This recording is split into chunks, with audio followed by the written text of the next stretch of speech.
When we find out how many of the mayoral and county and local elections, districts and boroughs have been cancelled, then next Thursday we are primed and ready, and we will launch a judicial review against the government for these actions.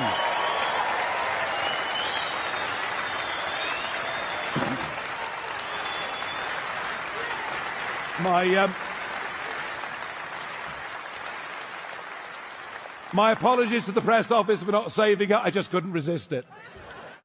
Right, so picture this. You wake up this morning, ready to do your civic duty, maybe complaining about it over your morning tea, because, let's be honest, that's the British way, and bam, your election's been cancelled. Not postponed, not rescheduled, just gone.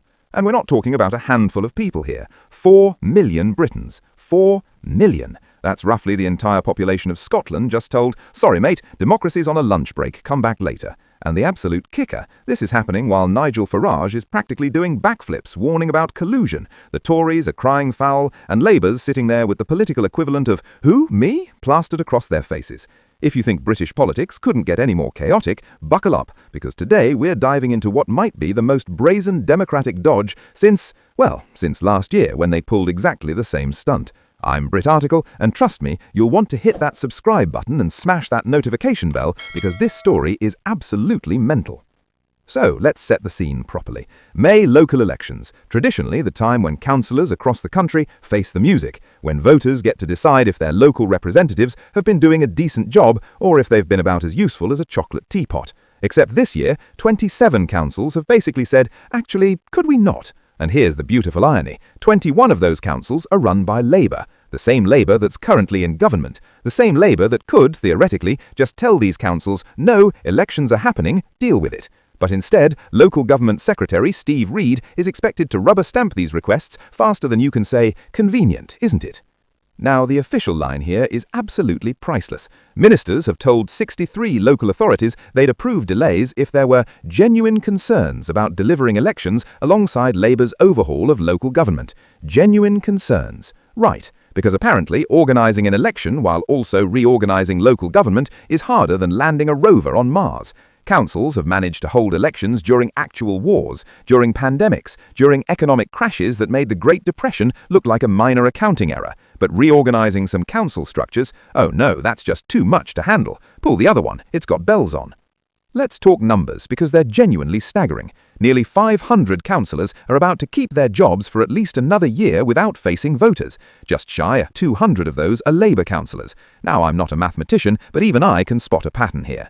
And this isn't some obscure procedural quirk nobody's ever heard of. They're using a clause in the 2000 Local Government Act that allows the government to change when elections are held. It's a legitimate power, sure, but it's supposed to be for exceptional circumstances. You know, like a global pandemic that shut down the entire country. That's exceptional. Reorganizing council structures, that's called doing your job.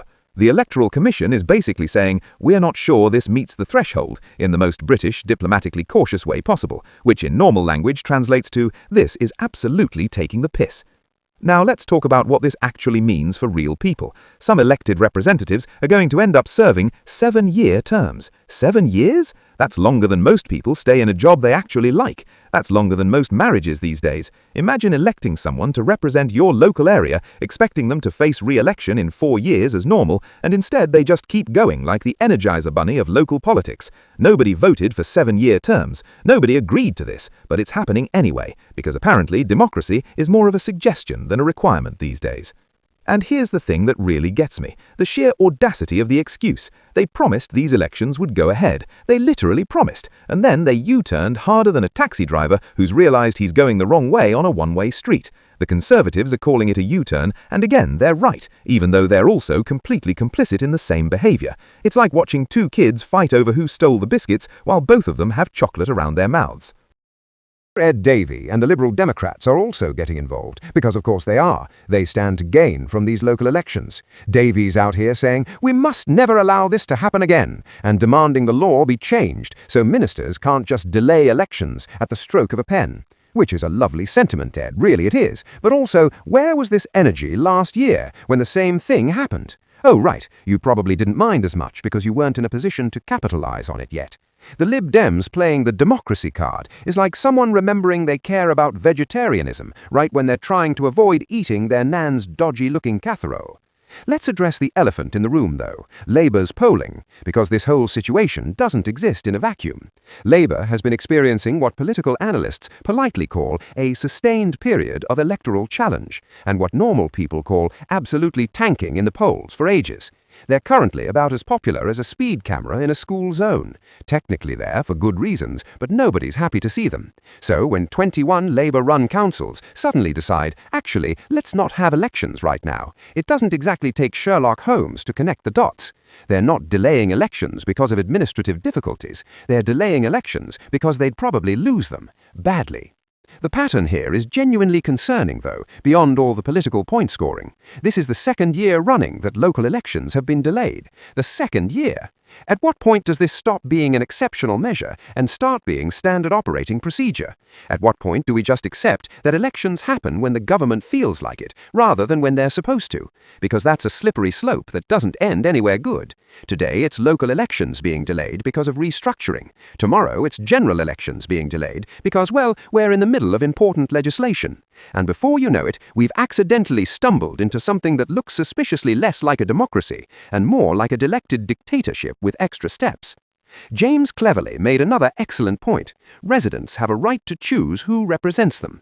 That's not a radical position. That's literally the foundation of representative democracy. You elect someone, they represent you, and then after a set period, you get to decide if you want to keep them or if you'd like to try literally anyone else. It's not complicated. But apparently, respecting that right is now optional if it's politically inconvenient. The government, according to Cleverly, must respect that right. But they're not going to, are they? Because they've already made the decision. They've already decided that maintaining power is more important than maintaining democratic principles. And here's what makes this whole situation even more darkly hilarious. The Conservatives are pledging to vote against these postponements. They're going to make a big show of standing up for democracy and voting no, but their own councils are part of the problem. 3 Conservative councils are delaying elections for the second year in a row. So the Tories are simultaneously complaining about delayed elections while also delaying elections. It's like complaining about traffic while sitting in your car. You're not stuck in traffic, mate. You are traffic. The concerns among opposition politicians that the administration is exploiting procedural mechanisms to avoid electoral accountability are completely valid. That's exactly what's happening. This isn't conspiracy theory territory. This is just observable reality. When you're unpopular and you have the power to delay the thing that would demonstrate how unpopular you are, and then you delay it, that's not governance. That's self-preservation at the expense of democratic norms. And both major parties are guilty of it, which is why Farage's accusations of collusion, while inflammatory, aren't entirely off base. What we're witnessing is a fundamental breakdown in the political class's commitment to democratic principles when those principles become inconvenient, and that should worry everyone, regardless of which party you support. Because today it's Labour councils avoiding elections, tomorrow it could be Conservative councils, or Reform councils, or Lib Dem councils. Once you establish the precedent that elections are optional when you're doing badly in the polls, you've opened Pandora's box, and good luck getting that lid back on. The Electoral Commission's reservations should carry more weight here. These are the experts. These are the people who understand electoral law and democratic principles better than anyone. And they're basically saying, we're not convinced this is appropriate. But they're being ignored because, well, they don't actually have the power to stop it. They can question, they can recommend, they can raise concerns. But at the end of the day, ministers have the legal authority to approve these delays. Legal authority, yes. Moral authority, that's a different question entirely. So, where does this leave the 4 million Britons who've just had their democratic right to vote yanked away? Frustrated, probably. Cynical, certainly. Increasingly convinced that the political establishment cares more about staying in power than about serving the people. Absolutely. And that cynicism, that sense that the system is rigged, that democracy is just a word politicians use when it benefits them and ignore when it doesn't, that's dangerous. That's how you get political extremism. That's how you get people checking out of the democratic process entirely. And ironically, that's probably worse for Labour and the Conservatives in the long run than just facing voters and taking their lumps would have been. Thank you so much for watching this absolute circus of democratic dysfunction. If you've made it this far, you're clearly someone who cares about this stuff. So do me a favour and subscribe if you haven't already. We'll be covering every twist and turn of British politics as it continues its descent into chaos. Cheers.